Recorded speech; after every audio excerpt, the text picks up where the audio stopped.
गौतम बुद्ध और चरित्रहीन औरत की कहानी। एक बार महात्मा बुद्ध एक गांव में गए। वहां एक स्त्री उनके पास आई और बोली, आप तो कोई राजकुमार लगते हैं। क्या मैं जान सकती हूँ कि इस युवावस्था में गेरुआ वस्त्र पहनने का क्या कारण है? बुद्ध ने विनम्रतापूर्वक उत्तर दिया कि कुछ प्रश्नों के हल ढूंढने के लिए उन्होंने संन्यास लिया है। महात्मा बुद्ध ने उस स्त्री से आगे कहा कि हमारा यह शरीर युवा और आकर्षक है, पर जल्द ही यह वृद्ध हो जाएगा, फिर बीमार और अंत में मृत्यु के मुंह में चला जाएगा।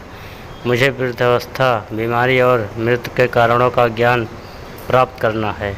वह स्त्री बुद्ध के ऐसे विचारों से बहुत प्रभावित हो गई और उसने महात्मा बुद्ध को भोजन के लिए अपने घर पर आमंत्रित किया।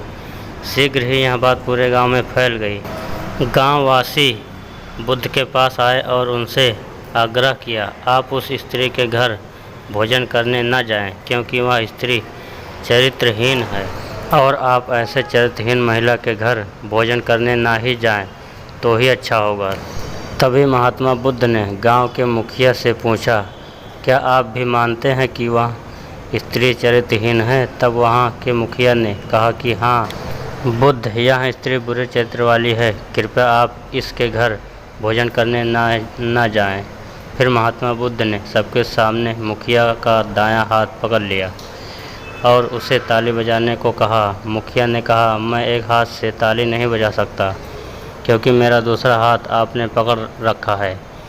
तभी महात्मा बुद्ध ने कहा, जिस प्रकार एक हाथ से ताली नहीं बज सकती, ठीक उसी प्रकार एक स्त्री स्वयं चरित्रहीन कैसे हो सकती है? जब तक कि इस गांव के पुरुष भी चरित्रहीन ना हो। अगर गांव के सभी पुरुष अच्छे होते तो वह स्त्री भी ऐसी ना होती। इसलिए उसके चरित्र के लिए यहाँ के पुरुष ही जिम्मेदार हैं। लेकिन ऐसा काम करके हमारे समाज के पुरुष लज्जित होने के बजाय गौरव से ऊंचा उठा हुआ महसूस करते हैं। महात्मा बुद्ध की ऐसी बातें सुनकर गांव के सभी पुरुषों का सिर शर्म से झुक गया और फिर महात्मा बुद्ध उस महिला के घर भोजन करने चले गए। दोस्तों, महात्मा बुद्ध ने बिल्कुल सही कहा कि एक महिला को चरित्रहीन बनाने में एक पुरुष का ही हाथ होता है, जबकि उससे कहीं ज़्यादा वह खुद ही चरित्रहीन है। वीडियो देखने के लिए आपका बहुत बहुत धन्यवाद।